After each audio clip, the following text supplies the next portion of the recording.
You gather financial harvest if you can be a laborer. You gather people's harvest if you can be a laborer. You gather influence harvest if you can labor. Any harvest is ready. I picked it up. I mean, you wouldn't read that. Huh? I mean, you wouldn't read that passage. I wouldn't read that passage and get that. Yeah, I just gave you the short and snippet of it. It might have taken me 2 years to get to that conclusion, but I just gave you the snippet and the key, which is. Hello, everyone. Is there? Is my microphone on? Hello, Facebook audience. Let's greet them, wave at them. That was the package. Show everybody. Hello. Hello, everyone. Show them.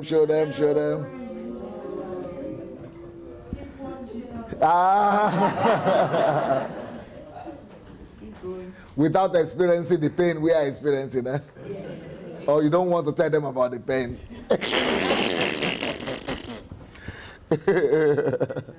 So anyway, welcome everyone. We're glad to be back. How was the session with my wife? Wonderful. Excellent. Wonderful. What I think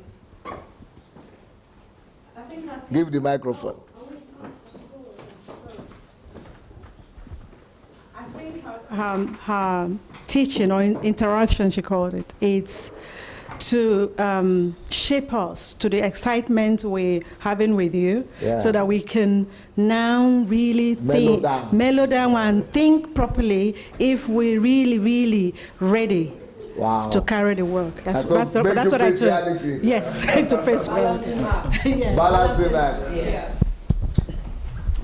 Wow, beautiful. She's like that. She is very cool-headed. Yes. She's not like me.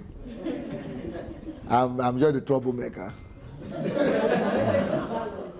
Yeah, it's a good balance. Yeah. Beautiful.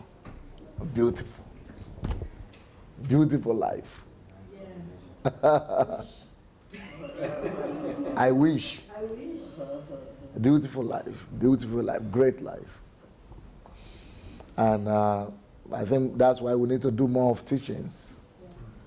For people to know that blissful life is possible. And it's a pity. What people call life is people don't have an idea. They don't test it even. Or marriage or things like that. People are just suffering themselves. Torturing themselves. It's a pity. Anyway, so we are continuing our how to become history makers today, and talking about personalities. So put on the slides. And if you are watching now, please go and share the link. Go and share the message. Go and share the link. Go and share the message. Et another vehicle is there. Nitam. Wow. Nitam, j'ai été ça. So, oh yo. Lower still. Oh, not that low. Yeah, a bit lower, I guess. You don't want to make it lower? So please go and share the link with your friends, with your family. Go and tag the people that you like to invite. Some people already started writing me about this HMT. People are having the time of their lives with us. Yeah. People are writing, they are crying. Some people are saying they cannot sleep. Wow. Just like you, yeah. But they have been touched by God. God is ministering to them. And I'm just thinking, my God, thank God we're arranged HMT. Otherwise, I could do this kind of HMT every day. I have so much to give. If we had not done this meeting, this wouldn't have been coming out. For example, if we do another one this in January, you'll find another Pastor Sunday, another HMT, another content. If we do another one every month, you find another content. But if you never do it, I know these things, I'm okay. But I'm just, it's frightening to me that you people didn't know these things. And I wonder how many people in the world still don't know them. Millions. Not even millions, billions. Millions. Most people don't. I don't know Most anyone. Most people. 99.9. That's well said. I don't know anyone who knows it. Yes. And you know, that's why I think some of you will need to probably get yourselves together and think of how to, because I will not be doing the promotion. I don't have time. I need to move forward.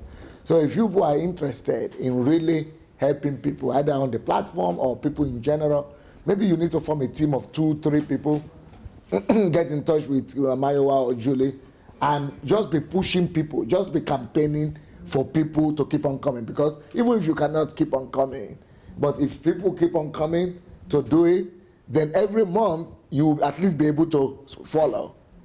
If you could help people come, they will be blessed, but then you will broadcast, and then you'll be growing, you'll be maturing very fast, faster than just following me on Facebook. Because this is more intense than every day. This is like getting in a week what you should have gotten in 6 months. And I didn't even plan to get to this topic. Ever. It's not even included. The topic was something else. Yeah, this is perfect. This topic was perfect. I needed this. Perfect. Because I've watched the other HMTs. They are different. They are very different from this one. Yeah. Every HMT is different. Everyone is different. Yeah. God knew the people that needed the teaching about coming. Yeah. Okay, here we go. Today we still keep on talking about personalities.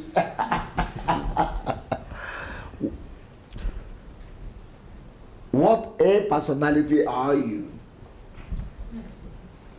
This is the one we are dealing with today. What a personality are you? So, What a personality are you? Introduction. Some time ago, I was invited to attend a high-profile Clinton Global Initiative meeting in New York City to exchange ideas about solving global problems. At this meeting... is that not a beautiful thing? Yeah. To exchange ideas about solving global problems. And I think all of us should think that should be normal for every one of us to do. And UN should be inviting us. UNESCO should be inviting us. WHO should be inviting, not me, but just people like you. Just because you are so relevant. Because you carry so much answer, they will be inviting you to the table. Is that not beautiful? Yes. Yes. Sure. And this is what the whole church is supposed to be about. People from churches are supposed to be invited everywhere to bring answers. And it shouldn't be about one person. We should create and produce so many like this. So many like this.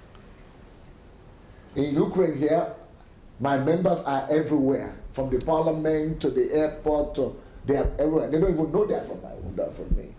And I don't even need to go there. I'm not even interested. I don't even do anything. Now our people are everywhere. I'm just okay. And that's a good thing. I don't need that. I don't need to do anything anymore.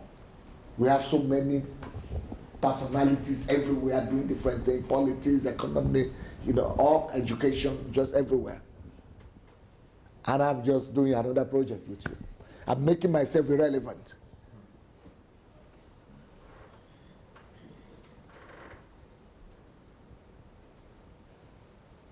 Like on Sunday when you were in church, none of these people were in church at the Russians that you see here. Because they are busy doing their own thing. Or everybody's going to do their own thing. They don't need to go to church. Because when you go to church, you need to go to church to get equipped. Once you are equipped, go get busy. Go do it. Go do what you've learned already. Don't just go to church to sit down as a religion. Just go, when you could be expanding the kingdom somewhere.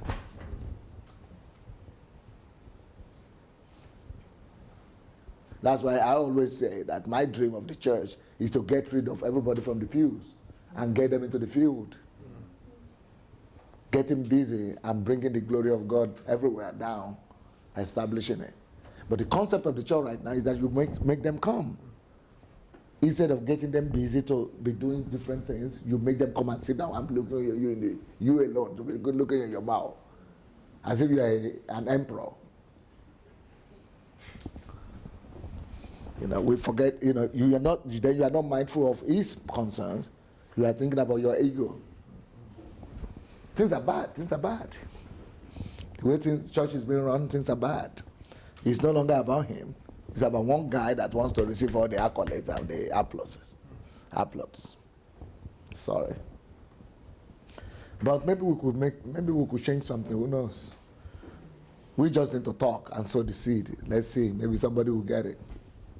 Definitely. At this meeting of the world's most powerful... Start all over again, please. Introduction. Some time ago, I was invited to attend a high-profile Clinton Global Initiative meeting in New York City to exchange ideas about solving global problems. At this meeting of the world's most powerful people, I conversed with people like Madeleine Albright, Colin Powell. Madeleine Albright. Mm-hmm. Albright. And Madeleine Albright. Yeah, Madeleine Albright. Colin Powell, Richard Branson, Bill Gates, Warren Buffett, Mayor of London, England, former heads of states, and many other such leaders. But there was only one Christian leader. Look at leader. the Russian. You see my Russian? That's the way we spell Russian. The pastor of a large and well-known church in the United States. Next. I asked former President Bill Clinton how he heard about me and what I had done to merit being with all these bona fide leaders. He told me, I know about you. I like what I read about you, and I love what you are doing. His answer spoke volumes to me about the state of the church. If our church were only solving internal church disputes and concentrating on personal growth, nobody would have cared about me.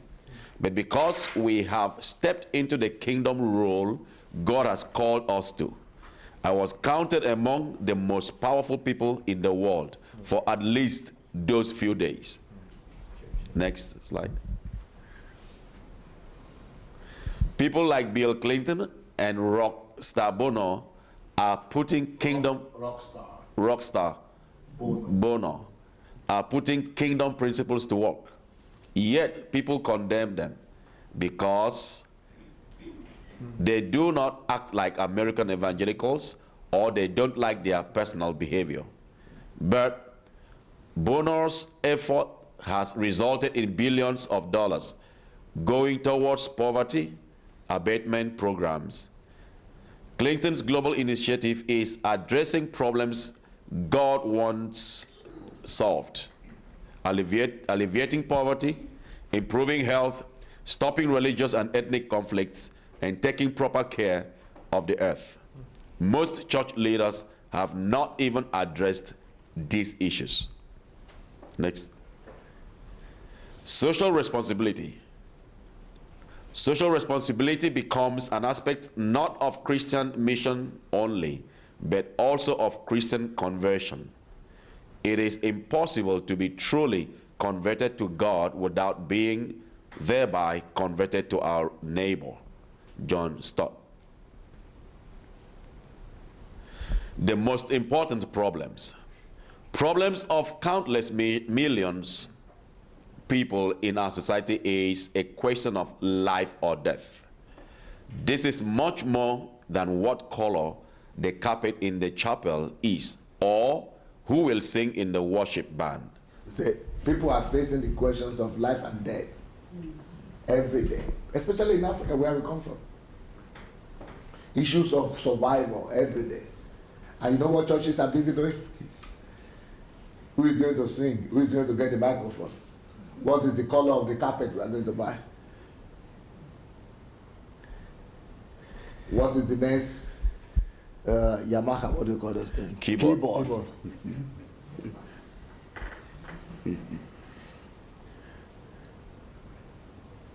That's what church is busy doing. Not resolving the real life issues of life and death that's surrounding them. But the Christian community is largely mute on the major issues of the day.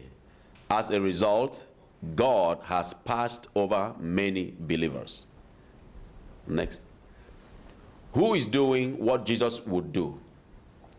The people meeting to discuss issues of national and international importance are, for the most part, not Christians, yet they carry God's burden for the poor, unhealthy, prisoner, orphan, downtrodden. While most Christians are like the Levite and the priest in the story of the Good Samaritan. So what do you think? What do you think? No, wait. Go back. What do you think? It's a shame. You see? What do you think? Give him the microphone. Give Pastor Pierre the microphone. Just to say, I think it's a shame for us as a church. They need to see your face. Okay. Sorry? Just my feeling was, listening to this, that I feel ashamed personally, as a pastor, I feel responsible. What is the church doing? You tell me what church is doing. Busy doing. What are we doing? I think the best of the church is really doing soul winning, trying to win people for Jesus. So what? Then what happens after? You keep them in the church if they die? Yeah, no, of course. Yeah. Because you already have people in the church. What are you doing with them? Yeah. Making them disciple to win others, but this. To then bring them again to that prison? You're supposed to be making them into personalities. Yes. To go and fix the world. This aspect is not done. Not at all. No. Because you keep on keeping new people in the prison, they are wasting away. You are doing more evil that way than good to these same people. If God had wanted to do that, he would have killed them, immediately girls them saved and take them to heaven. Heaven is a better building to take them than here.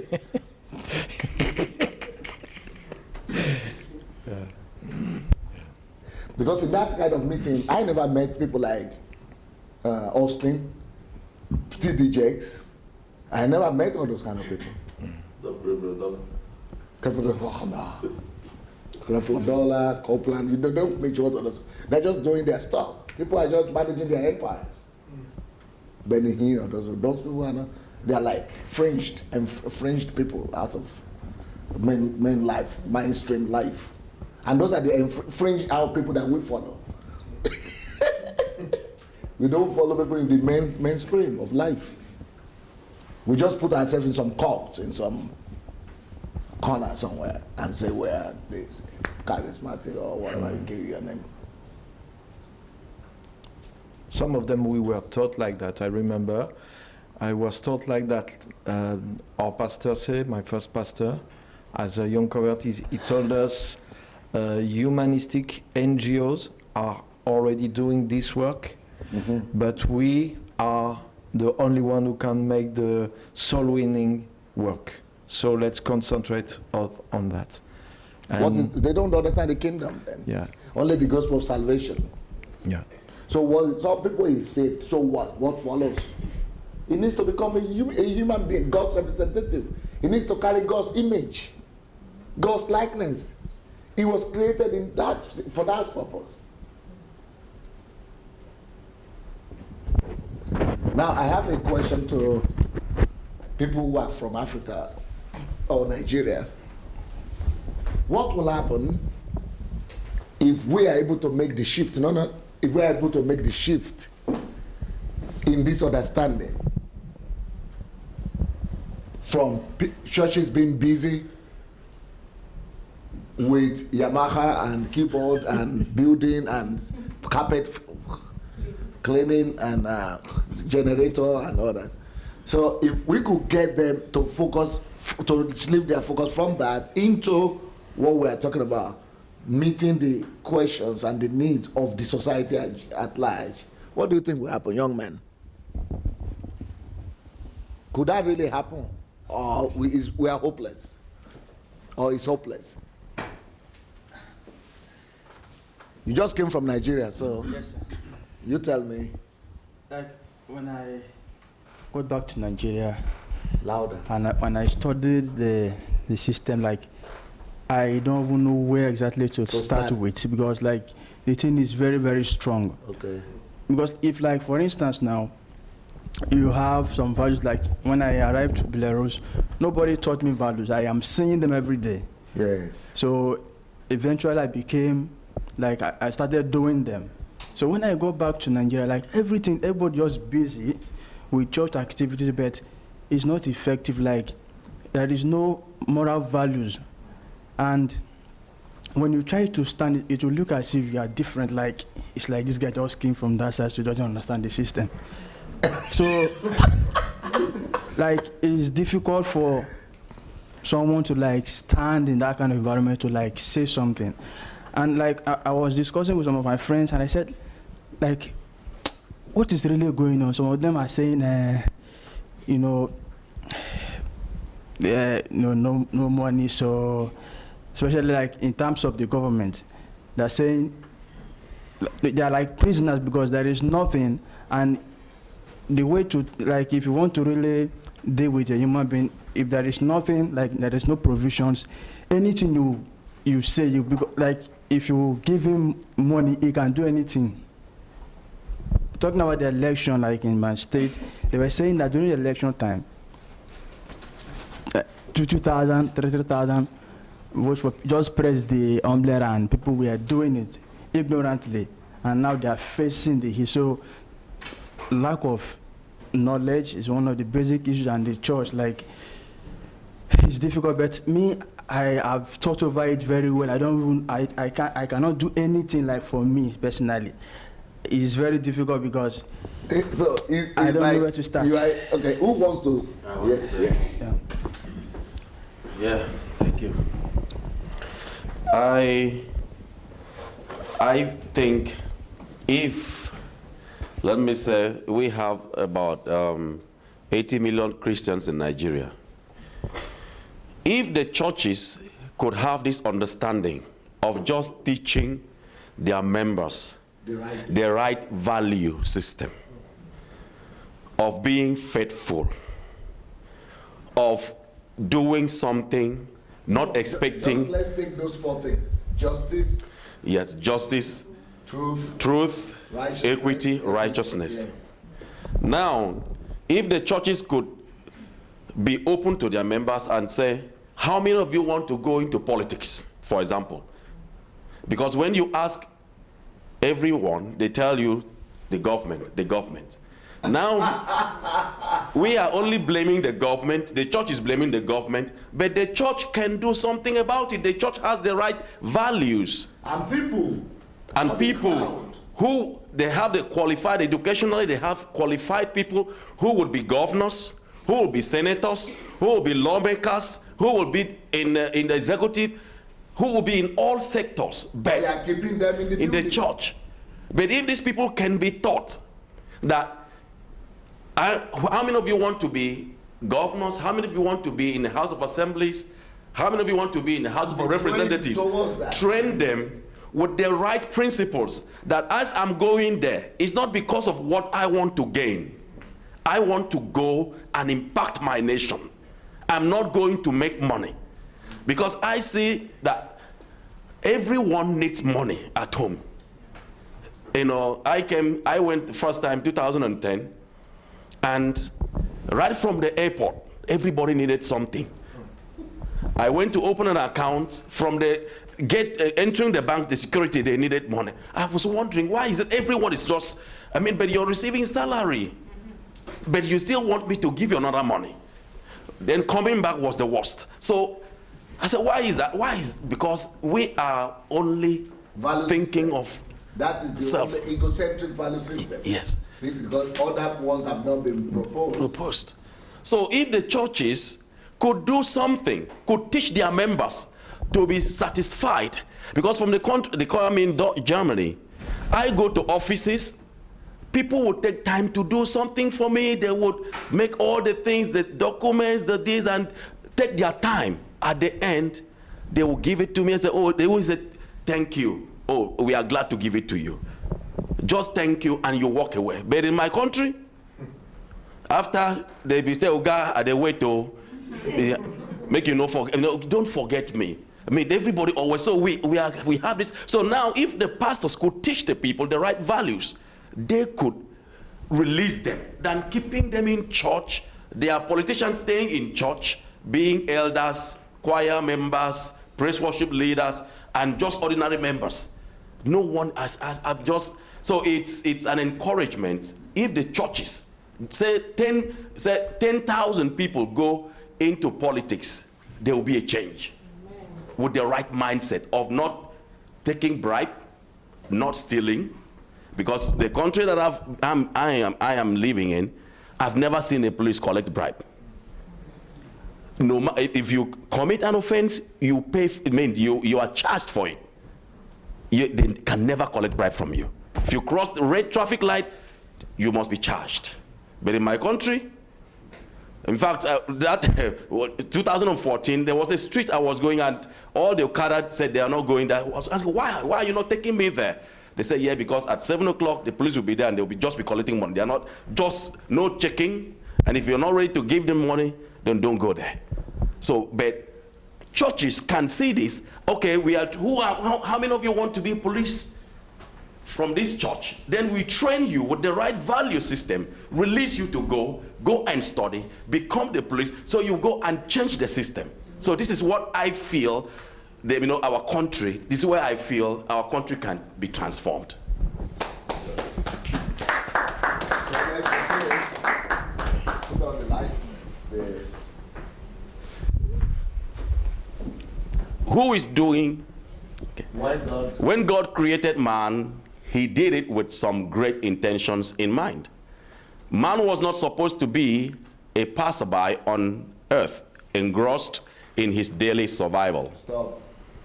Is that not where we are right now? Is that not where most of our Christians are? Yes. Engrossed in daily survival. Do people really realize that is bad, that is wrong? In Nigeria, no. No, not just Nigeria, everywhere. In England, in America, everybody is involved with daily survival, especially the immigrants. Don't people realize that's wrong? No, for me, in the Western world, there is a system that operates, so it's okay.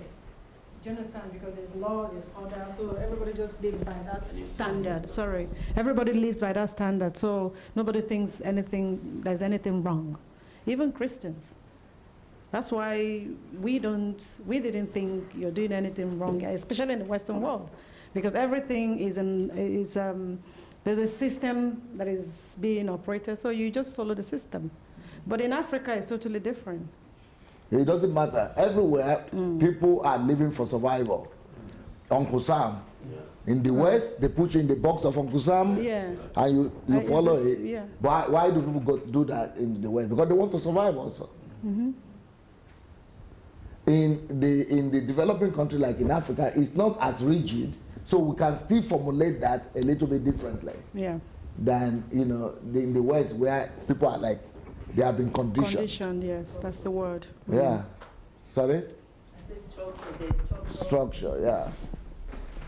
So, but do people realize, my question to all of you, in Holland, in England, in America, in Africa, do people realize this, that to be engrossed in daily survival is the wrong way of living? Do people realize that or not? No. They have not. very few. It doesn't even cross their mind? No. So 5%. No, it doesn't. It's not. Rebel to the society. Huh? It doesn't. I mean, even for me, even though I've got some level of awareness, and I've had for some time, I read Stop Working for Uncle Sam. I read it, and it was like, okay, I agree that's how it's supposed to be, but the reality here on the ground is very different. The system that's been built is so strong that when you are in it, you are not allowed, you are not at liberty to think. To even think. How dare you? You don't think the way you don't think in that system. You just toe the line. Just do as you're told.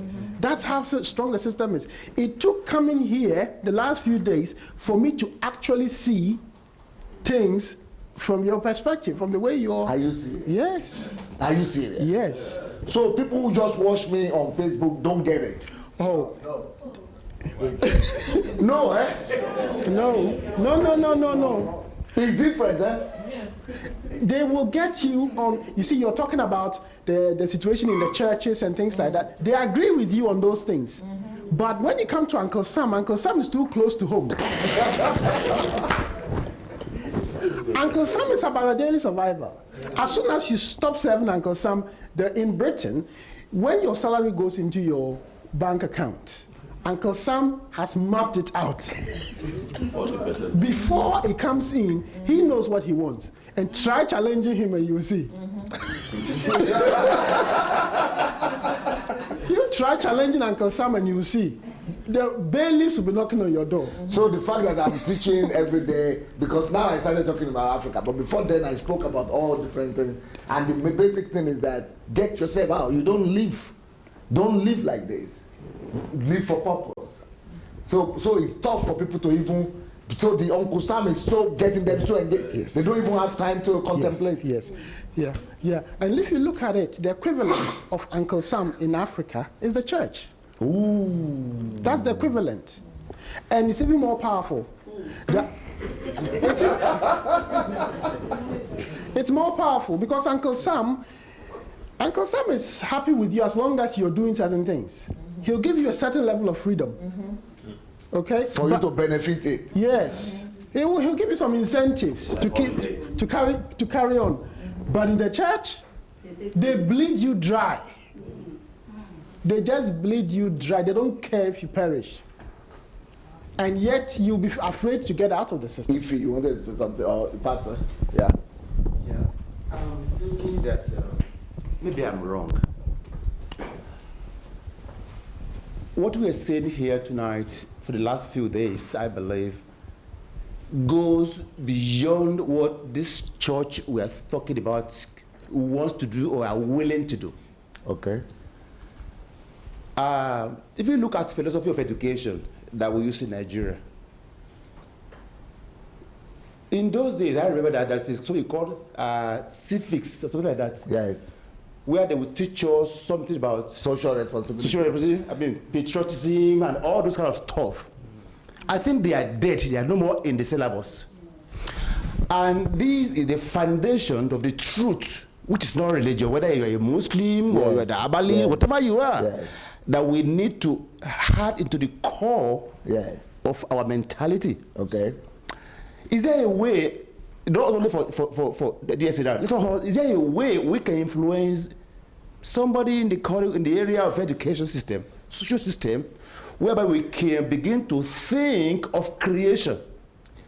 Instead of looking for a job, why not create something? Why not taking your file and begin to, so is there a way we can look around that area and penetrate? That is what he's saying, that people are so engrossed in daily survival that the daily survival, the system doesn't even allow you to think like you are thinking now. You are fortunate that you can even think out of the box. That the box is keeping people so tight that even to think, you just want to come out of job and rest and go back again the next time. But if it's from the school system, whereby it's part of the curriculum. For instance, now, when they brought sex education to Nigeria, that were about to uproar and say, you are corrupting our children, you are teaching them about sex. That is the advantage of Africa. Africa doesn't have such a stronghold yet, like the West has on people like this, system. So we can still do that in Africa, what you are talking about. Yeah. So if something like that can be think about and begin to ponder and see how we can penetrate if religion are trying to drag their feet. For example, in your own case, I remember your story, which you spoke yesterday, that you have realized your calling and God has given you that understanding, thank God. So what he has now decided to do is to just get a job where he will get minimum sustenance money, spend minimum time there while he's developing and getting ready. He's developing himself, perfecting himself, so that he could go back and now full-fledged, accomplish his purpose. But you see, so he got himself out of, God helped him. He got himself out of the Uncle Sam. So Uncle Sam is no more having dominion over him. But he's just taking a little bit from them, getting himself ready. He's ready to leave at any time, and then go and do what he wants to do. And that is the challenge that many people would not even think. They don't even have time to think like that because they are so engrossed in this daily survival. And this is one major thing that is holding people down, because when you are engrossed in Uncle Sam, you are not even thinking about God's priority. Yeah. So God is not having dominion over you. So God's priority, God's will, God's purpose, God's kingdom for you is just like theory. So you are not really living full life. But what Uncle Sam doesn't tell you though is that you will die anyway. And when you die, you will not answer before Uncle Sam, you answer before the one who created you and sent you here in the first place. So this is one of the greatest awareness we could bring out to people. And I'm saying, and thank you for helping me, for answering the question. I'm saying, are people aware of it? Because I personally, let me tell you the truth, what I was thinking. I thought that every Christian is aware that they are in trouble, they are, Uncle Sam is controlling their lives, and that, they are just planning and trying to get out of it, so that they will be able to face their calling and purpose. But the way you people are giving this answer is like, most people don't even have time to think about that. As if, people are just following the flow. And that is a much more bigger problem than I thought. Because I was thinking that even if anybody has been listening to me, I thought they would have gotten that concept. But she mentioned yesterday that, no, it is only when you come here that is totally different. Now you are confirming that, than just listening from home. It's not the same. And then you said it, that it's only when I got here these 2 days that I started really, because it's a huge deception to live all your life. I mean, I'm the same age with Shinwe. And, I see her frustration because I left Nigeria together with her in the same plane. You can tell what I've done with my life. But that's why she is crying. That's why she is screaming. Because she wants to just start now. But in her own case, not just Uncle Sam is holding her back. Can you imagine how many people like that? After university, after fourth education, second education. So people are just being wasted. In the millions. And they are supposed to be Christians. And then we were 19. 19. And we are still the same, looking here. I'm still sitting here, sitting there. But we are no more 19. And that was like yesterday. In another yesterday, we will even not be here. And every day is going for, somebody is dying every day. And they have not done anything. They've not even started in the things that God put in them and sent them here for. So that, but the greatest inhibition is that engrossed in daily survival. Yeah, engrossed in daily survival. So if that primary elementary awakening is not in everyone, you will not even start to live yet. It's like you are still in slavery. Yes, sir.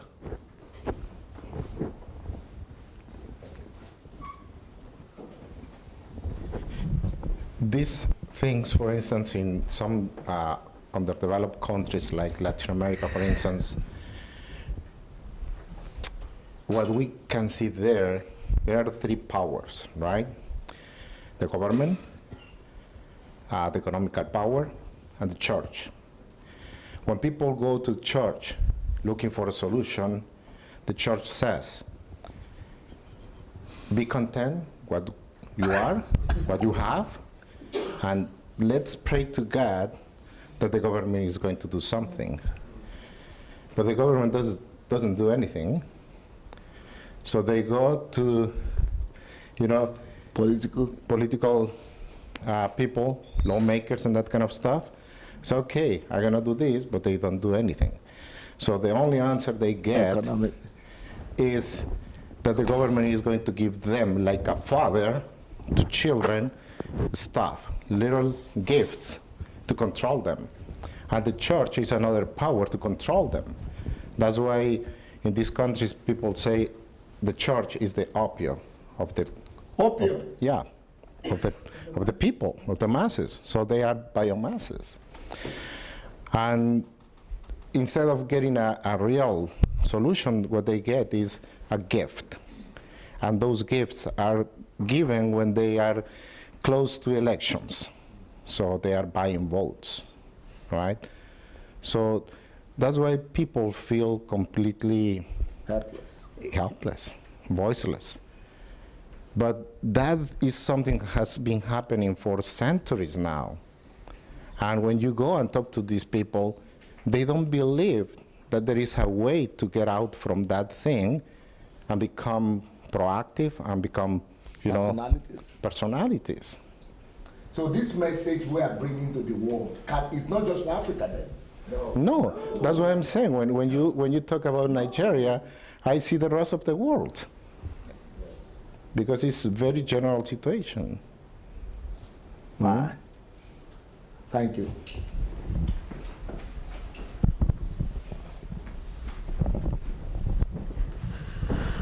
Man was not supposed to be a passerby on earth, engrossed in his daily survival.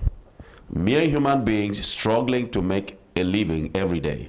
That's what people do.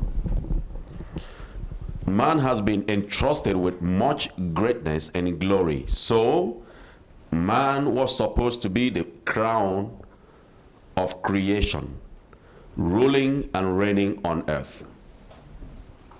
Do you think that is can Christians believe that's a reality? Or they don't believe it? No. Not in a practical way.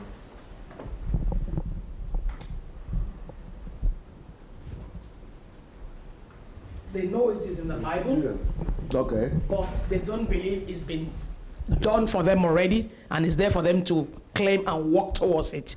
So they think it's still in the future. They need to ask God to do it, whereas Christ has done it already. So they know it in the Bible that they are royal priesthood, that they are to rule, to have dominion over God's creation, but they don't believe it's been done already. And maybe because they don't teach them how to practically do it. Yes, that's it. How to move from just being a church member, somebody who is reading the Bible, into doing that. And that's what we're going to do now. We are going to see that our only role should be to actually identify those areas of life that we believe God is calling us to, the burden in our hearts. Once you identify, that's why you go to school. Get your skills. Be good enough, not to get a good salary and profession, but to manage your sphere of life.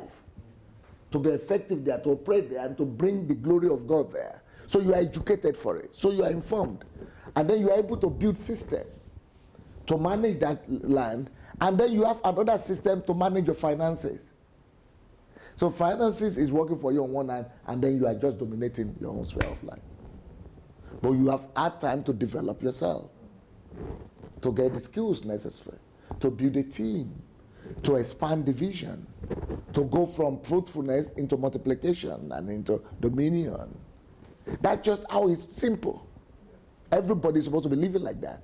But I think what Busola was saying was also important, that when people get it too late, so it's much more complex for them. How do I start? Or do I break everything down and things like that? But still, we can still change some things. We could still make things happen. Because just to agree, to keep on living this way is to waste life. Because you will die. And your parents and your grandparents, they have been dying just trying to survive. Nobody ever tried to survive and didn't die. They die without leaving anything behind. The people who I remember are the people who live like this. Yes, please.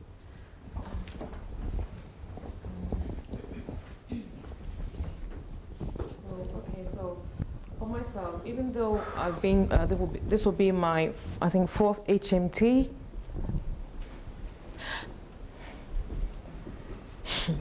Even though this will be my 4th HMT, and even though, you know, I have hollered and purported about the kingdom-driven life, and I've gained, you know, a lot of understanding, it doesn't compare with anything that what you're teaching now. I've never taught this topic. Oh. Never. You've hinted in, you know, the kingdom-driven life about a little bit. A little bit. So, but with this one, so just compare all the HMTs that I've been to and being on the platform and those all. Those are different yes. topics. But now it's beginning to really, really, really register. Now it's beginning to really, really register. In spite of the fact that I've been here for 3 times and I've watched a lot of videos and et cetera, et cetera. Thank you.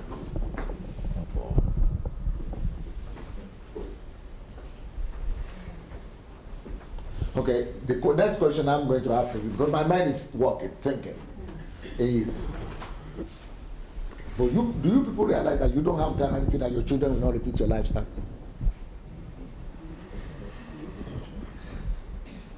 The question is, if you are living this way, you cannot guarantee or assure yourself, you cannot be assured that your kids won't keep on living like this, won't repeat your lifestyle. Most likely your kids will never get out of the circle, out of the vicious circle of Uncle Sam. That's what I'm saying. Your children and your next generation after next generation might remain in that cycle. So you will not liberate them if you are not careful. It's true. But that's why we're here. Yes. Yeah, but I'm just thinking, if this is, you know, this is a tough talk. Yes. Yes. Yes. Because for your children to be able to get liberated, they must see you liberated before you could teach them. Yeah, I was just going to briefly say that I've got 2 adult children, and for them, I've been sitting down with them, talking to them, begging them to listen to these messages so that they can get out of the system. But even for, you know, the firstborn who's got a good head on his shoulders, it's just not registering. It's just not. He's just entered the Uncle Sam system as a mortgage advisor. He's happy. I mean, what I'm saying is just not. It's just, to me right now, it's just going through one ear and coming out the other.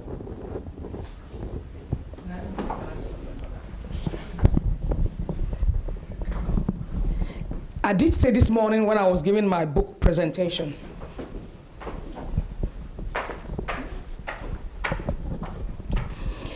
I did say this morning when I was giving my book presentation, actually when I was 50 and my children were talking about me when I was 50, they told me that their mom, they told everybody who was there, that their mom's standard is so high that I pitch my standard so high that they don't know how they are going to get to my standard. But they said they are going to try. That was when I was 50. I've just done my 60th. And but I said this morning when I was presenting, my son is a chartered accountant. He's been working in the city for 12 years. But all of a sudden, he just came home and he said, Mom, I'm finished with the city. I want to do my own business. I said, take a career break so that you can rejoice. He said, no. I said, I'm finished with that. Then my other son did music at school, and I was just laughing when he just said laborer. He's a graduate, but he wants to go into construction now. And then he went and got this card, and they put laborer on it, on the card, that will make him to be able to enter into construction site. So I said, but you're a graduate. What are you doing with laborer? You are a laborer.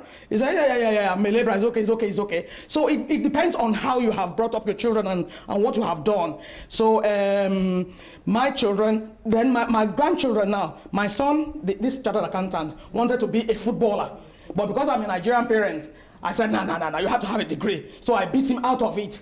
He was left-handed, I beat him out of it. I made him to write with right. So, but he has 2 kids now, and both of them are footballers. My 9-year-old granddaughter, she's saying, Grandma, football is my life. Nothing is taking football from me. It is my life. So it depends on how you have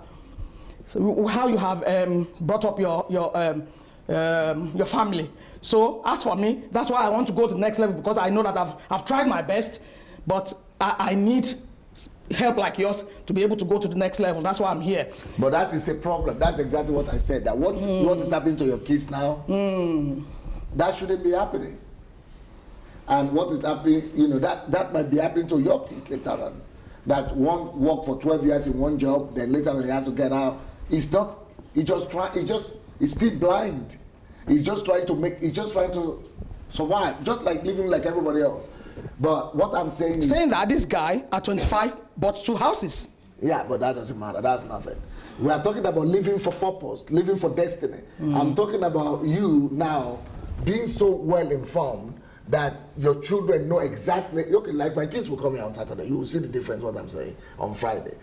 That you know that by whenever they are 12 or they are 20, they know exactly what they will do for the rest of their life. And they know why. Not getting job. What is job? Not dealing me about getting house or car. Those are rubbish. We are talking about heaven's plan for them. They already connecting with heaven's program for their lives.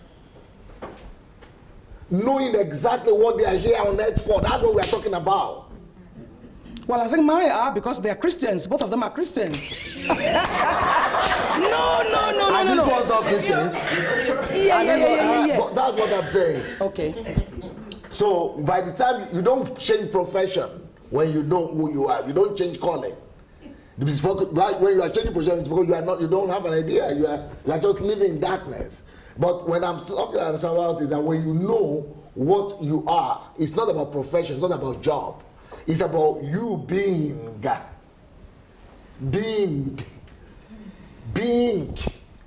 The fact that you get a house or a car or all that, those are the things that follow you. But your life is supposed to be about the kingdom, seeking first the kingdom, not survival, not making a living, but bringing down to the earth, establishing, living for the establishment of the purposes of God in a particular area, and that's your whole life. Anyway. On daily basis. Yeah, please, brother. You see, it's tough to connect, all right? Yeah. For me, I think it's good hearing this type of message to take conscious effort to make sure that our next generation will not repeat what we have gone through. For me, my daughter, she's supposed to start the job last week, but because of this HMT, in fact, the time she came by herself, because it's not easy, it wasn't easy for me to bring her the first time. I had to use knowledge, persuasion, wisdom, everything. And God, because God is a God of purpose. And because of his love for me, he allowed her to come with me. And seeing what she saw the last time, she was like, I'm never going to miss this. So when she got that job, beautiful job, I want her to go back to school, but pastor advised her to do the job. So she decided she's coming back. My son, my first child, a medical doctor, I persuaded him. He was almost coming, almost, but something just happened and he couldn't come. But next time, not only him and her, the other two are. I've been telling them, in fact, my baby will be like, there's something about this Pastor Sunday. Every time when I hear any message, I send it to all of them at 2 a.m. So we have to take on, I don't know if anyone could hear this type of message and not want to introduce it to the next generation. That's me. So it should be a conscious effort to do. Yeah. Can't he, the doctor, be fulfilling purpose as a doctor? He can, but he needs to find out. He needs to know that's what God is saying. It could be a good profession. What about if God actually wanted him to be a teacher? Actually, he's still in medical school. Okay.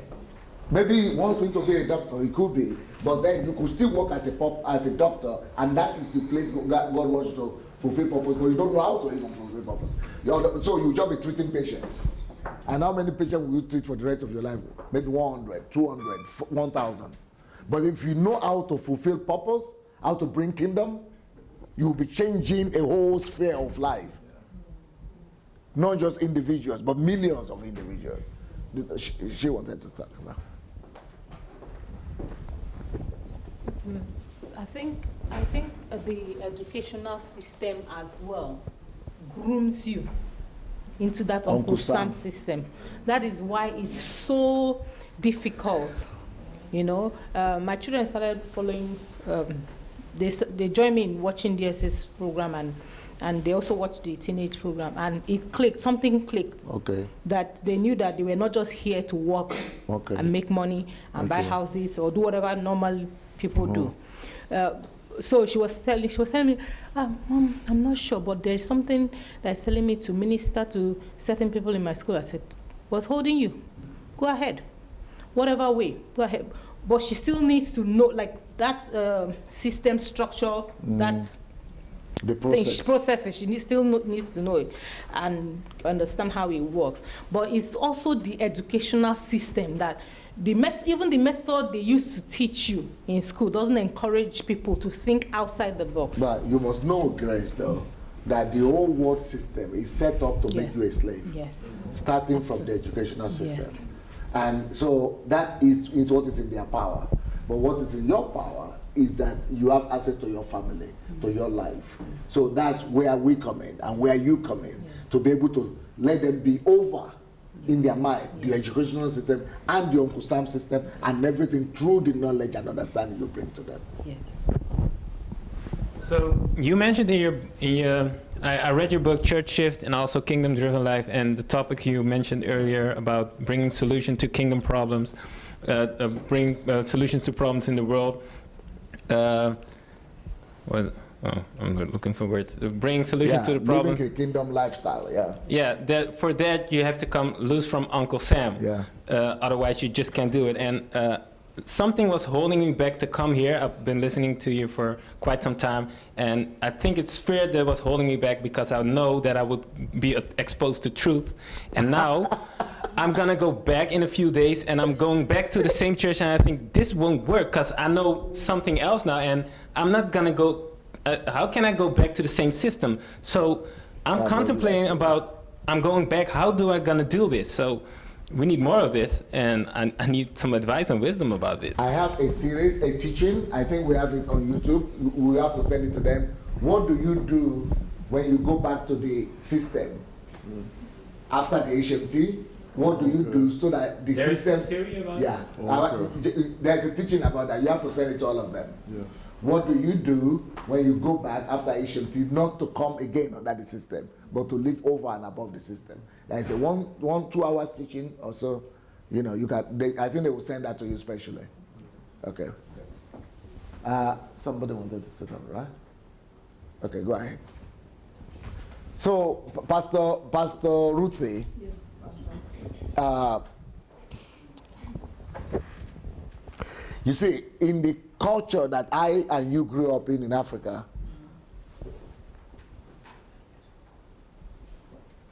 and this is what everybody, our compatriots who are in England, this is what they are happy about, and they are even bragging about. Okay, for example, Pastor Matthew had a video he did, and he was saying, one of my son is a graduate, he's working in the bank. One other son is another graduate, he's doing this, he's going to do a project. So if you want your own children and your sons and your family to be also successful, bring $1,000, $1,000. So people buy into that. People think that is success. That is our culture, because you are educated, they have good jobs,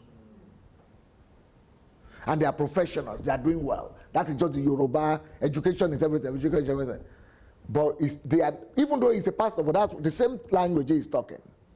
He's not talking. He's talking just like Awolowo and other people. Education is everything. Get education. Get a good job, good profession, good salary. Take care of your family. Get house, 2 hours, 3 hours, 10 hours. Be a big man. And then, can you believe it? He was actually deceiving people, telling people that come and sow, bring your money to me, and then you will get the grace to be able to have your children just be successful like that. For me, that is failure. What he's talking about his children is failure. And what he's telling people, inviting people to, is failure too. Because he's talking about normal, about man's lifestyle. But can you believe it? Unbelievers achieve the same thing. All these believers achieve the same thing. No God, nothing. They get better. Yes, result. But he has not keyed into higher living. That's what I'm introducing. And what is the higher living? Which is higher than what the Awolowos and people are talking about. They are talking about education. But I'm talking about kingdom. What is the difference? The difference is that education, you choose the professions that go. You choose that will be highly paid, that will pay you well. And then you are secured. You have your company car, you have your houses, you have your children, and you send them to high school, private school. So you think you are successful. But that is living for success. That is living for achievements. That is being under Uncle Sam and being under the God of Mammon, the gods of this world. His children are pastors. Does that count? Yes, even though they are pastors. That's exactly what I'm saying. People do religious stuff doesn't mean that they are living God's purpose for their lives. For example, in Redeem, there is a church in Nigeria they call Redeem.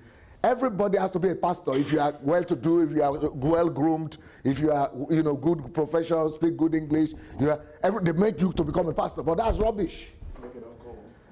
Because that is not necessarily what God wants you to be busy doing. Maybe God's agenda for your life is supposed to be fixing the road or being the laboratory, finding a cure for something for generations to come. But they think, no, you want to serve God, you want to become a pastor. But you actually serve God when you do that which heaven intended for you when you were created. You see, what we are talking about is that God is a master planner. And God doesn't do anything without planning it out. God is a God of purpose. God says, I am the Alpha and Omega at the same time. The beginning and the end in one person. What does that mean? It means that since I'm the beginning and the end in one person, that means that I don't even ever start anything until I've finished it. So when he was about to create you, my dear, before he created you, so he just had the plan. That is the Alpha.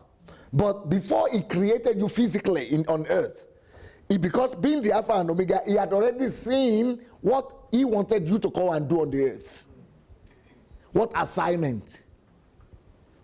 And what result he wants you to bring. Before you are even created. Before your mother and father even met. That's why he said, before you were in your mother's womb, I knew you.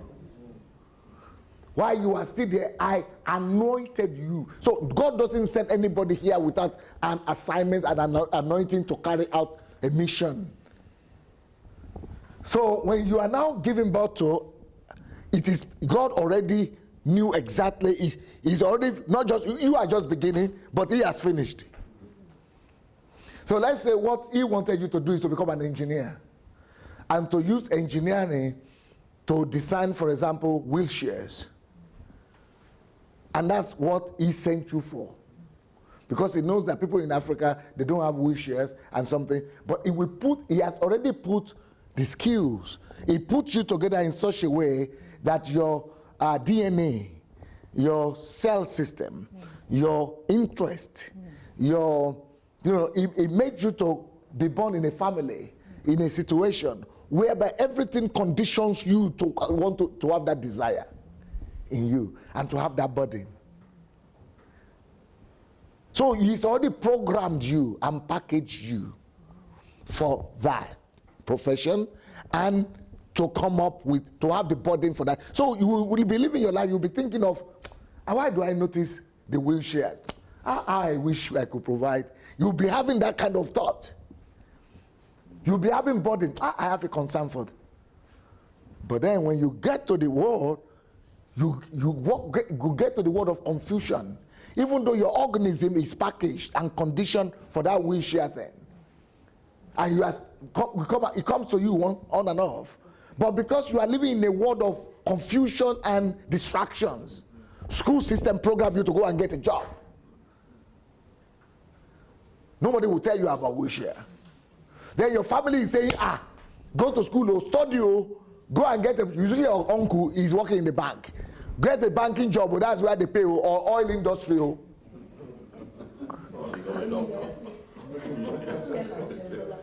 Then when you get to church, they will say, you are educated, you are fluent, and go and open that branch.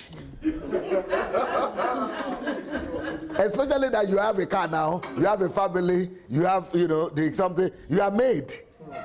But heaven is expecting you to do wheelchairs.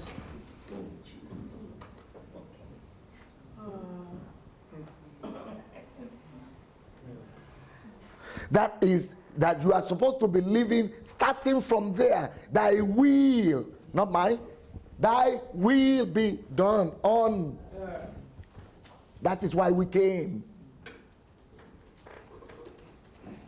As it is already been done, as Alpha and Omega, before you were born, as it is in. That is when you are successful. That is when you have lived. That's why you have come to the earth.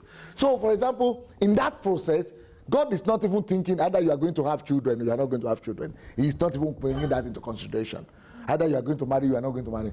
He has that assignment for you. When you have done it, or when you are in the process of doing it, if you can still afford to put other things, marriage or children, good for you. But you know what people will do? They will go and give you a husband. You will have 3 children because of chemistry.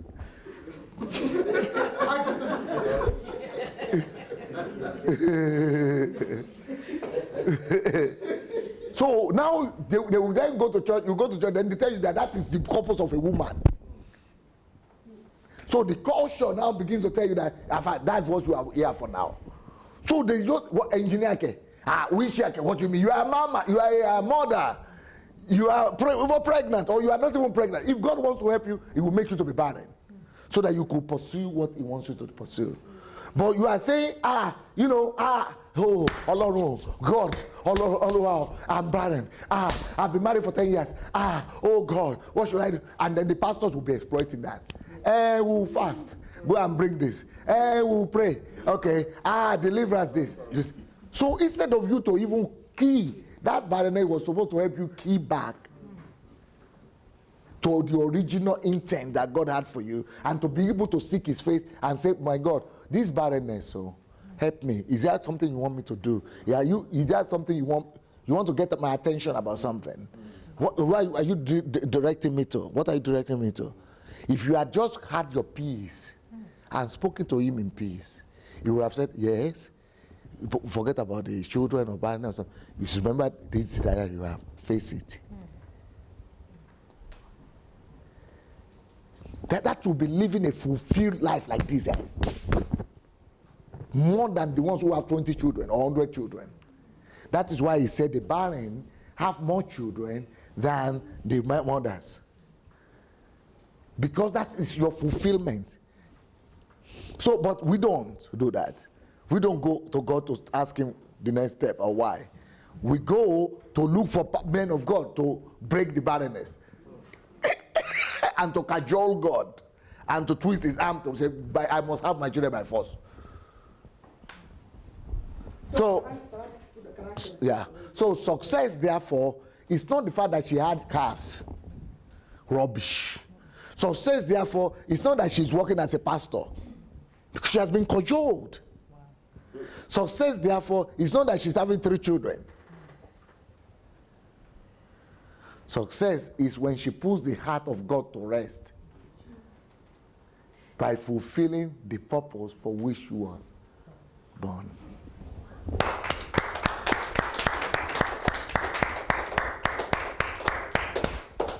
Can I just say that because God has never made a mistake? Can I just say that because God has never made a mistake, and he can never make a mistake, can I say that he made us to be Nigerians or Ghanaians or Hollanders for a purpose? So for us crossing the sea to come here, we might be out of purpose already. No. Most of us are out of purpose. Right. Most. Right, okay. 90% are out. Okay. But some were brought here. I was for a brought purpose, here for a purpose, yeah. I didn't miss it. I was brought here for a purpose. And I'm doing it. You can see it. Yeah, sure.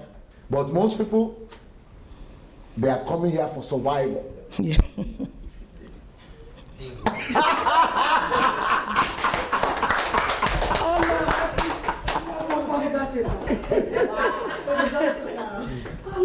So people who travel abroad to just for survival, they will give you religious reason. They will tell you everything works out for good for those.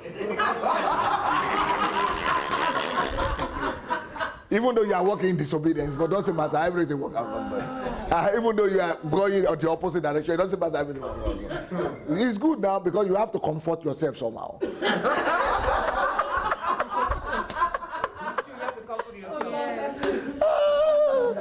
And when you come to me, I will also tell you everything works out for good. Because I don't want you to have depression in my house. But then, that place didn't say everything works out for good, though. That place said for those who love him and are pursuing his purpose. You see, even in that everything works out for good is only for those who pursue, who put purpose ahead of survival or self-need or anything like that. So things don't just work out for good for everybody.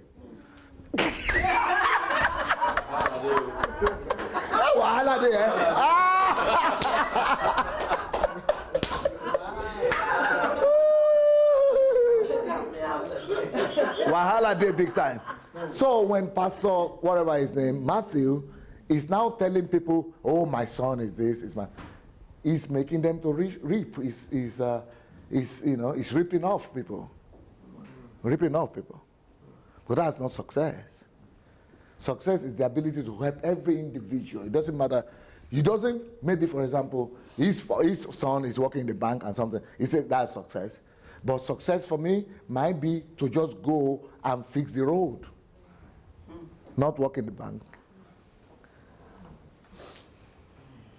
I must find out what my Heavenly Father wants concerning me, what he designed me for.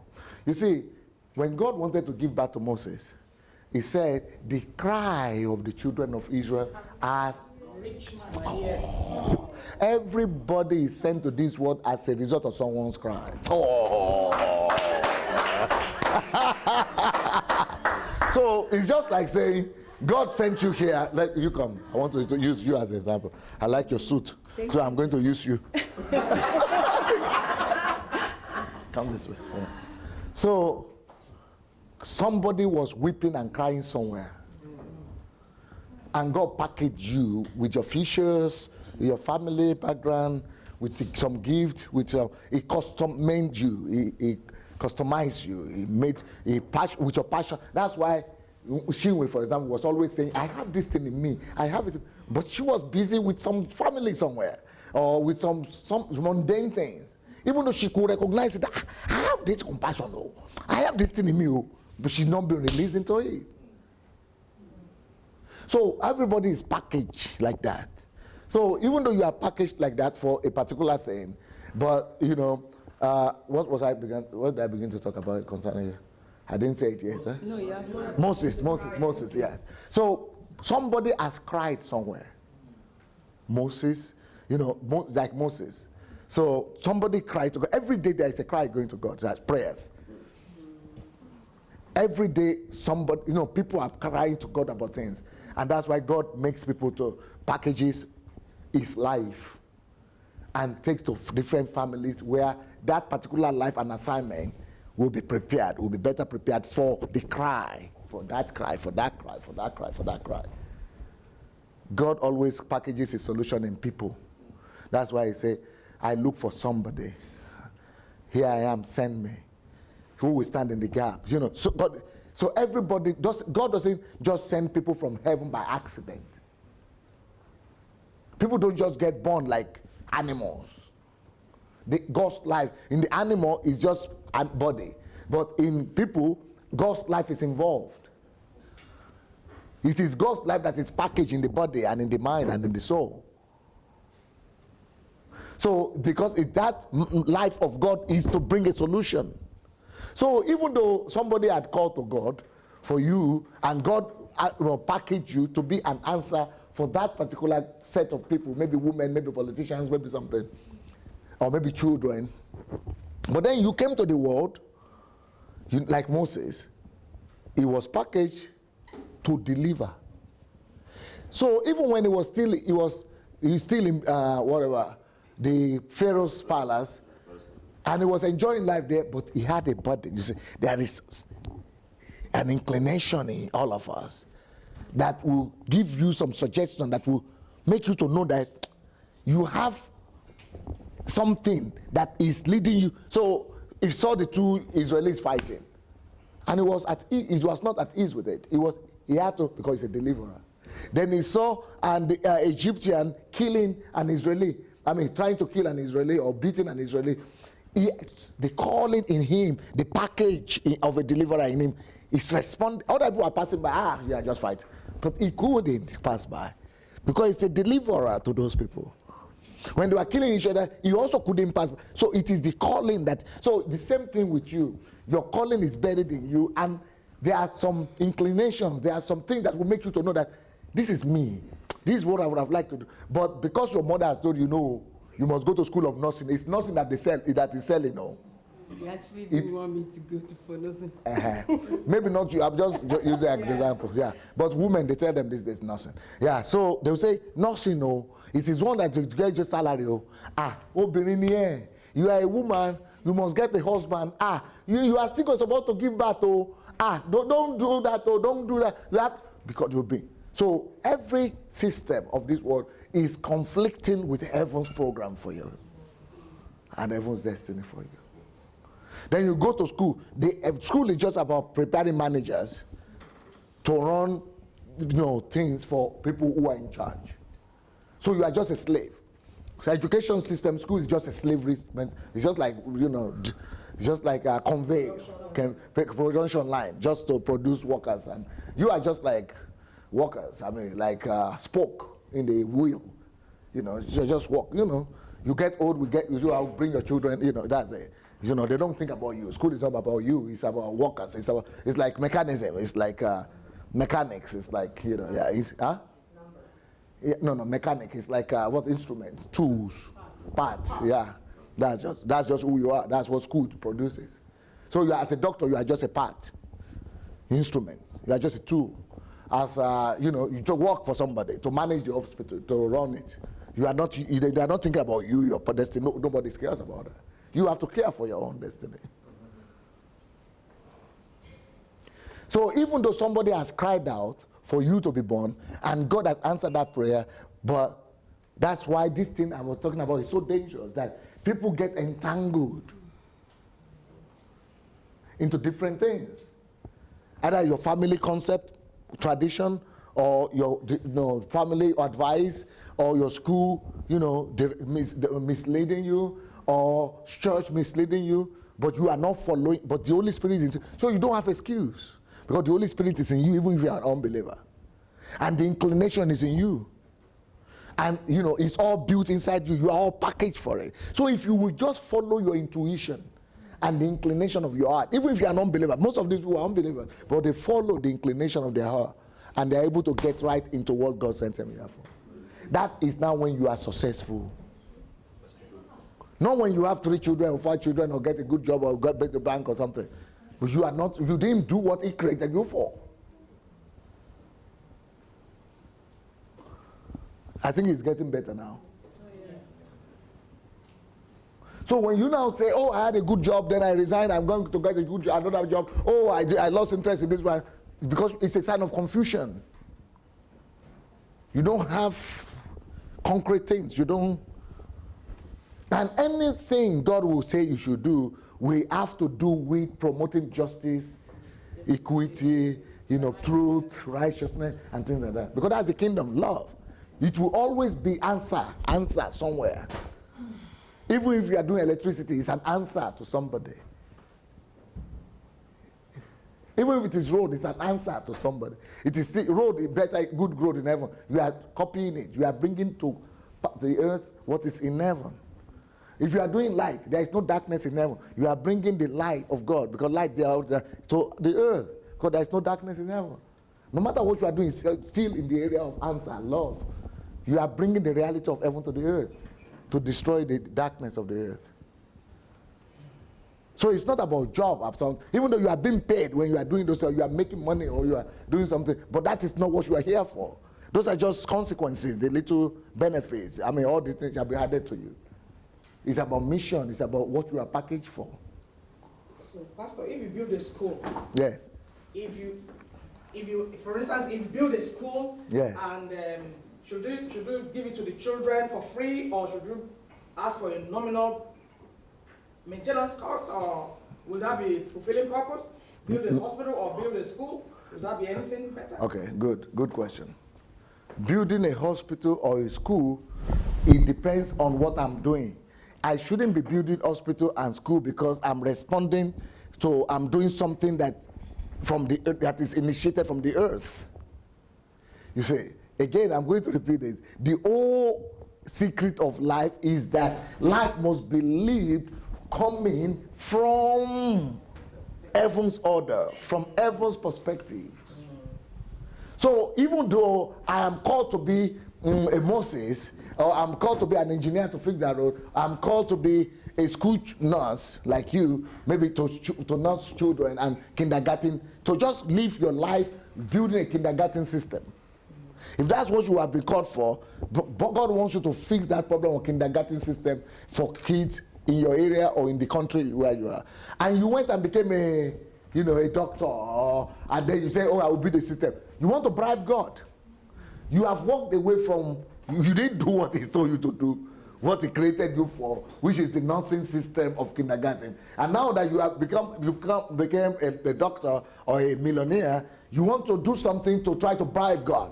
You want to do a good work, and you think good work is just what counts. So you go on to build a school, or you go and build a hospital, and then you are now confused. Should I take money or should I take money? You can do anything you want. That's your problem. It's not what God wants you to do anyway. You can see help a few people, but you are not working in heaven's plan. I don't know if you are, but God is not far from us. Even if you have missed it and you are 50 years old, God is not far from you. Why don't you just tell Him? He's here. Why don't you just talk to Him now and let Him direct you and talk to you and give you direction and correct you? That's why she got to be here. But she had lived 50 years without even this. But because she was seeking God and she's hearing God, God directed her path. Because God is a God of second chance. Yes? I have a question. Yes. Pastor, I'm just very concerned and burdened. Forget about me now. I'm now more concerned about people who are coming behind us. Now you understand why I asked about your children. Yes, the question I want to ask is this. I think I know we've gotten it wrong from generation up to now. And from what I'm seeing, or from what I'm hearing today about personality and what we need to do, there should be a change in culture, which is going to start from us, because now we understand.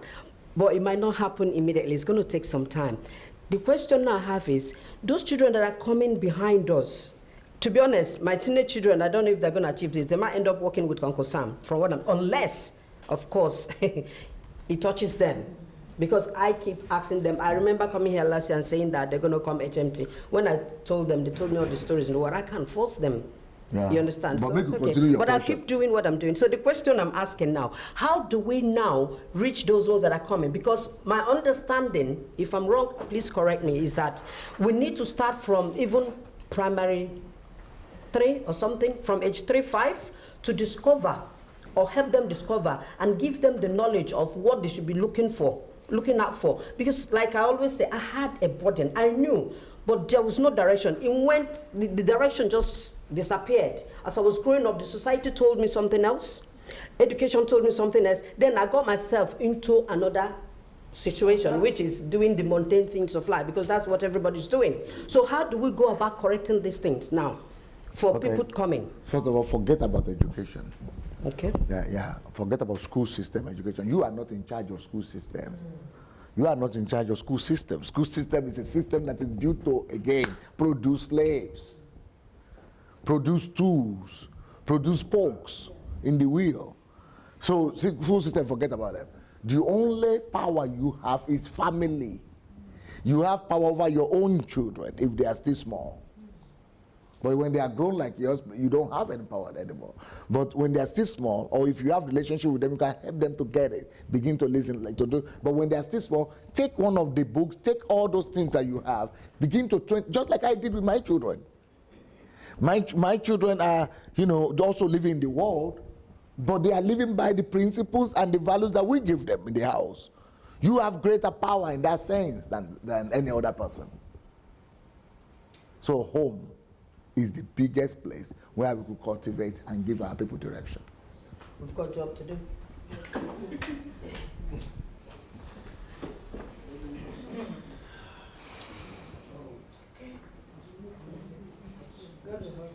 It's like I'm looking at you people and I'm pitying you, because it's like, am I creating more confusion for you guys? No, not really. Sedimentation is the gift. Huh? Sedimentation is the What? Sedimentation. Segmentation? Sedimentation. What is it? Sedimentation. Not for me. When we were on break this evening, I was telling you and Chi, I said I'm so happy that God has crumbled me to get me to this point so that I can find my purpose. Yeah. I said, but my child and my grandchild will not go through that. Grace asked me, will your daughter listen? I said, oh yes, she's an obedient child. That's good. I said she will listen. I was telling her that when I come, I've been telling her about you, but she was busy with work and all that school. I said, when I come, there's going to be big change, even with Amara, who is 3 years old.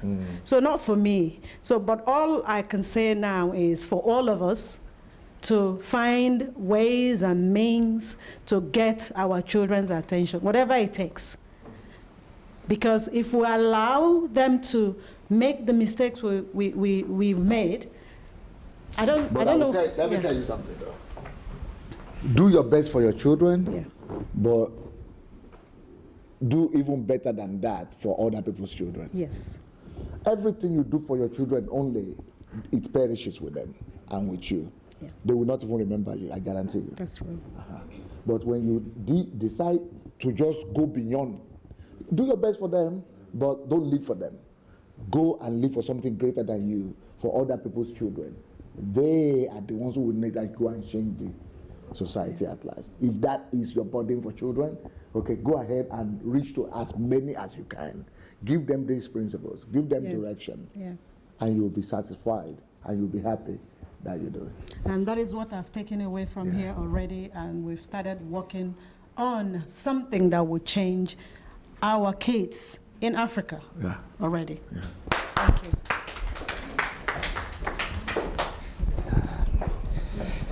Thank you. Like I shared yesterday. You're a happy man. Yes, sir. Everybody is sad, but you are happy. Because he is living right. Yes, it's confirming a lot of things that I felt I'm on track. He is happy because he's on track. Yes. And like I said yesterday, I listen for decisions. And I write, as everything I'm listening, whatever is required for me to take decision, I write it down. And like I said, I started since August. The day I was flying out, what? Following you, August. And I said that I'm doing it with such a high intensity. And as I hear something, I implement. As I hear something, I start implementing. The day when I listened to the Calling Purpose series, because I knew I've already found my purpose, then I run my NGO with my wife as assistant, partnering with me, basically myself and my wife. Then I discovered, after listening to you, I said, she may have her own line. African man doesn't give a woman to have her own line. Yes. She's just your assistant. What do you call? They call it something Bible something. Yes. What? Helper. Yes. She can't be anything. She can't be anything. She's just a helper. Yes. Yes. But are you serious? Yes, sir. You told her that she could discover herself? Yes. Actually, the day I was flying out, I transfer all I transfer all the when I was leaving Houston, I transfer all the Calling and Purpose series audios to her iPod. I said, before I come back from HMT, hopefully you should discover your purpose. Yes. So that's what, because usually we wake up. You are helping her to equip her to find her own. Yes. Because respect. Thank you, sir. Thank you. And I listened to one of your question and answer series where you did mention that the husband should not drag the wife to be praying regarding his purpose. So usually every morning at 5 a.m. We wake up, we pray concerning that. I stop, I say, you don't have to deal with me anymore. So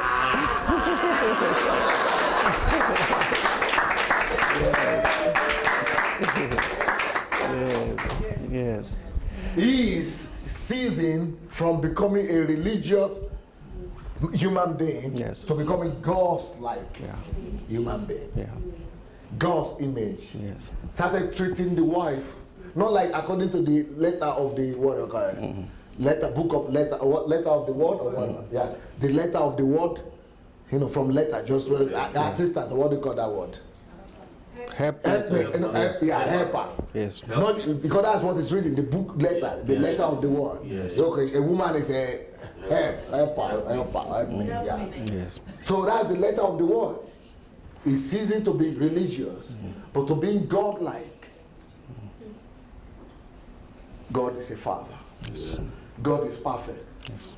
Yes, God wants her to help you to some degree. But didn't God put anything in her? Is she a human being as well? That is now getting to know the heart of God. From being religious to becoming God-like. Yes. Because when he talks about helper, he's talking about you in life. But you are also a helper to her. That is not a description of functionality. That is the reality of who you are to each other. That doesn't obliterate your destiny, our destiny. Yes. So concerning our children, immediately when there was the review session that you have with your daughter Pearl. Yes. Immediately when I listened to that, I asked my wife to listen to it. Then immediately we get my first my oldest son is 15. So we asked him to listen. He said, this is a 13-year-old. I think the recording was last year.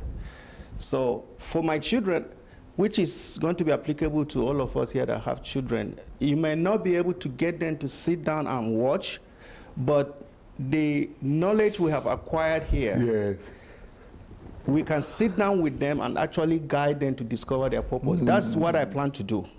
Actually, I plan to, the book, Who Am I plan to develop a module out of it whereby I can train people to discover their purpose. Because even those of us in diaspora, a lot of us don't even know our purpose. Then talk more of people in Africa. Yes, so everybody is just, yes, so everybody is just trying to survive. Last year I was in Nigeria, and in my community I was able to select like 50 youths. I took the book by Miles Monroe, Becoming a Leader. I extracted the area he talks about purpose and vision. And I did a little seminar with them. In that 50 of those, I just asked them, does anybody know his purpose? I found out that they don't even know. So my plan also is to go and start teaching them to discover their purpose. Yes. So I think this is, for me, there's a lot of decisions and actions that I have to take right away. There's no need to wait on it. As you get it, you just act. You are talking about purpose and about Miles Monroe book. Is there anybody that has never heard of Miles Monroe book on purpose, or either purpose or subject of purpose? I don't think anybody, all of you have heard of purpose. Yes. You even have a book, or you read it? Yes. Okay. But why is it that it is now that is getting to you that what purpose means is heaven's agenda, heaven's plan? Yes. What is in his heart? Yes. That's what purpose is supposed to be defined as. So why is it, all of you, that's what I was thinking. That since everybody has read those books and they've heard Miles Monroe, I don't even need to talk about this again. I thought everybody understood. But you people are, that's why, Thank you. But I'm discovering that people don't have an idea of what it means. Because I think people are probably thinking that purpose is profession or job. But no, everything is about the mind of the master. What he had in his mind. What he has concerning you, that is purpose. When you now find that out and live that out, that is when you begin to live.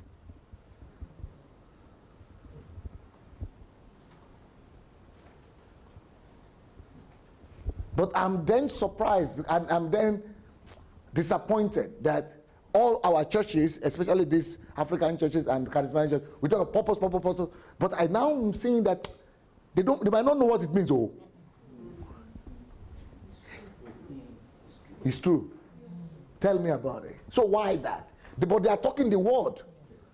In church, they are talking the word. That word is familiar though. The best illustration that comes to my mind is reading how to drive is quite different from going on the streets and putting yourself in a car and driving down the road. So when you hear purpose is like reading about it. But with what I'm learning from you, it's like you're in the teacher's steering, you're on the other side, and you have, those people that when you want to learn how to drive, the instructor will have his own pedal as a precaution in case you miss the road. He'll just help you brake. So you are on that side, the instructor side, and I'm on this side. Now I'm holding the wheel myself. I'm feeling it. I'm looking out. I've read about it, I see. but I'm now on the seat where I'm putting those things into practice. And I have the privilege of having DSA, who has learned, who has practiced, who has even taught so many people by my side. So that's the best illustration that comes to mind. So I shouldn't be deceived that when people talk about purpose, that I shouldn't be deceived that people know what they are talking about. Yeah, no. Okay.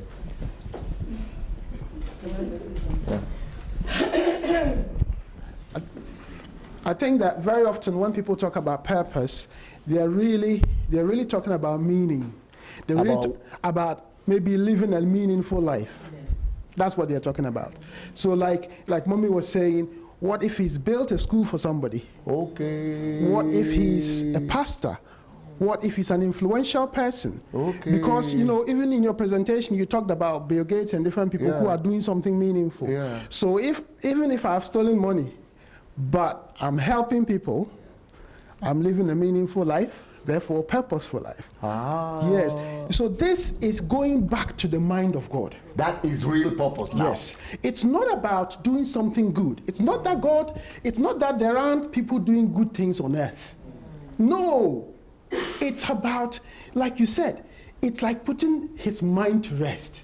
Somebody prayed to him 5 years ago. And 50 years ago, 100 years ago. And he's responding. Like, I think, I might get this wrong, please pardon me if I do, but I think it was, was it Wills? No, what's this? No. His name starts with W, but he lived in the 1300s. One of the forefathers of the Reformation. Okay. Because he was Simon? No. Don't worry, just continue. So he was also, I think it was on Oxford campus. He was this very, this academician, but he was also a man of God. And in those days, the Reformation hadn't started yet, but he knew the truth, and he's beginning to talk about it. And I think he was one of those people that eventually got killed. But before he died, he prophesied that a man would come whom the system would not be able to defeat. That he would accomplish what he could not accomplish. Now, I'm pretty certain that this man, before he died, he had been praying, God, send somebody. And many people believe that somebody was Martin Luther, who eventually came and did it. So what I'm trying to say is that you pray, you cry out to God, you don't see a solution. But like listening to what Pastor has been saying, it means that God then packaged someone to come in and do that job. Now imagine that someone came and then he decided to set up orphanages. Wonderful thing to do, to have done. But has he answered the call? Has he answered the prayer that somebody prayed years ago? No, he hasn't. So it's not about doing something meaningful. You can find something meaningful to do. Unbelievers. Wycliffe. People are doing meaningful activities. It's not like, that's not the issue. It's about finding because he is the one. He's the one. When I started watching HMT series on YouTube, and I think one of Ukrainian Christians did a session on vision and strategy and things like that. So I went and started looking it up. And that was the first time I understood that when God created heaven and earth, that he actually had a plan. Wow. You see, it's... but you've been a Christian. I knew it here, but it's different from understanding. You know, like Dr. Arams was saying about data, information, knowledge, wisdom. That was like data to me. When I watched that, suddenly it started to go from information to knowledge. So God actually had a plan. Then I just thought, of course he had a plan. This is a super intelligent being who created intelligence. Would he have done something without having a plan? He had a plan. And he laid out his plan from beginning to the end. So when you then come to the earth, you're only coming to fulfill a part of the plan that he laid out. You are not here, you don't arrive and then say, okay, what can I find to do? That's what we're doing. Looking for a job? Yes. So you arrive and then, okay, I find something to do. And then you say, yes, you know what, I'm a doctor. You want people to respect you because now you're a doctor, you've achieved something. But have you discovered what your Father wants you to do? You see, when I first arrived in the UK, I didn't plan to specialize in psychiatry. Very few people graduate from medical school and think about psychiatry. I mean, when I mention my profession to people, the first thing they do is they laugh. That's the first thing people do. They laugh. And then God showed me that the way they're laughing at you, that's how they laugh at people who have mental health problems. You are sharing in their burden. And he opened my eyes. I didn't want to go into psychiatry, but the first person that God put on my path when I arrived from the airport, he said, "What do you want to do?" I said, "Well, I'm thinking of doing internal medicine." And he said, "Do psychiatry." I said, "Why?" He said, "I went into pediatrics, I wasted my time. Do psychiatry." I said, "Okay." But I'm not the kind of person to just take advice and just roll with it. I mean, I've got to listen to the Lord. I've got to think about it extra. But it just grew from there. But I still wasn't convinced, because here, I just wanted to do something else. So one day, I went to the hospital, and I was supposed to arrange a clinic, something they call clinical attachment, so that you can start to practice. And I met a doctor, and he said, "What do you want to do?" And I mentioned, instead of telling him that I was going to do psychiatry, because by this time I was convinced I had to do psychiatry, I said, "No, internal medicine." So he pointed me somewhere that I could go and do it. And as I was going, the Lord said, "Stop." That was the first time that he just showed me, this is what I want you to do. So, and I don't know if this is what he wants me to do long term. It may be that he wants me to acquire skills which I can use for something else. But I use that example to just show that that's what we are doing. You know, you come into the world and you just find something to do. But you know the way it's supposed to be, right? Yeah. So now he's saying, I don't know if that's what God wants me to do long time or not. But, you know, he's still the same thing. Right? But what I'm supposed to do is, he knows his father. Go and listen to the whole series on calling and purpose. Talk to your father.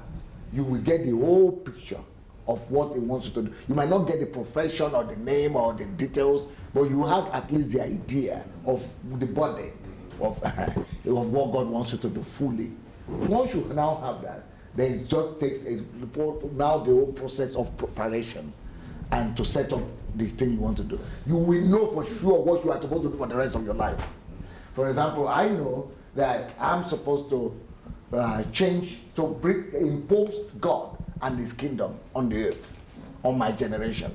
And then for the next 500 years, set some things in place to keep on imposing the kingdom of God on people if Christ tarries for the next 500 years. So that's what I'm doing. But before I die, I must become father of a few nations. So I know what I'm doing. And raise up other people who will become fathers of nations. Restore the earth back to God. So I'm not doing anything by default. I'm not guessing. I'm not guessing. What do I guess?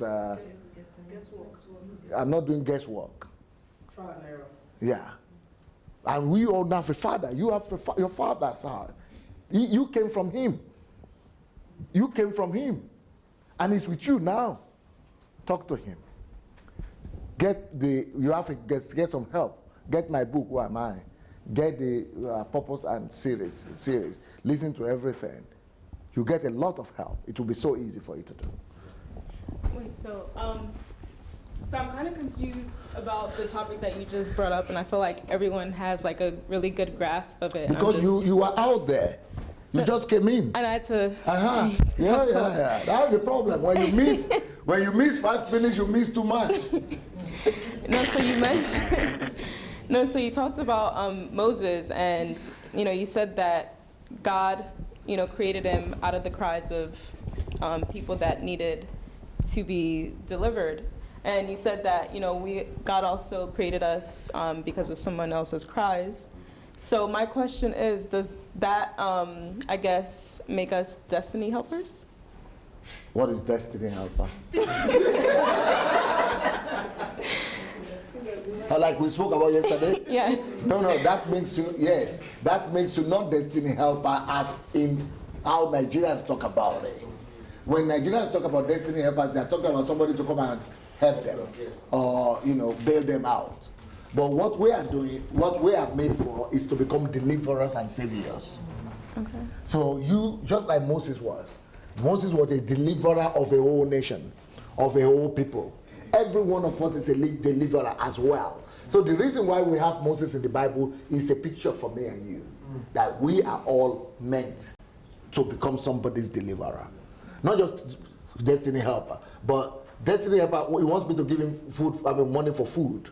But I am coming, that's why the purpose of church is not to get people out of the world and sit them down in church and be helping them little by little, but it's to get them here for me to open their eyes to know that they themselves are deliverers like me. He keep them, help them, release them, identify where they're supposed to bring deliverance to become saviors to, and so that's all you are doing. So you are not just supposed to go and help somebody by feeding them, but making them to also enter into the fullness of what God created them for, and releasing them as well. Into the promised land. Into their own promised land. Okay. So you, as a Moses, you are delivering people in your promised land, and then helping them as well to enter into their promised land, and also, go and fulfill what they were created for. Just like I'm helping you now. So my goal is not to make you my members and sit around me and be clapping for me, but my goal is to make you personalities so that you might be able to enter into your promised land and be able to fulfill what our Father created you for. So I'm a deliverer to make you reconnect with your Father, with his purpose for you, and to make his heart glad and make his heart at rest. Every one of us ultimately needs to do that. That's what we're supposed to do. Okay. Yeah, so thank you for bring clarifying deliverance that. to your own sphere of life, and you don't just deliver them and keep them in church like people are doing as slaves, but you empower them to become personalities as well, that they are reconnected with God's purpose and intentions, and making the heart of God glad by fulfilling those purposes and intentions. Okay, thank you. No problem. Ravel, you want to say something? I want to hear you. What is going on in your heart, in your mind? Maybe we need to open up a window or two, no? No? Okay. It's cold. I thought we need fresh air. Okay, but I got it. It's time, eh? Why didn't you tell me? Nobody showed me the time that it's time. It was supposed to have break since 20 minutes. Where were you? Why didn't you say anything? They've eaten dinner. It's just to take 5 minutes coffee break before we start the evening. The 9 o'clock. We've had dinner. It's okay. They've eaten dinner. So they will not do dinner? They have. Maybe they should bring their dinner. You already? We've already had dinner at 6. Okay, sorry. Please, we'll talk later. I'm sorry. They are just telling me now. So 10 minutes break? No, 5 minutes. 5 minutes break, coffee break. So we'll come back. Sorry. So tell the Facebook's client, go and copy the message, go and share the message. We'll come back, please. Sorry for that. See you in 5 minutes, everybody. Bye.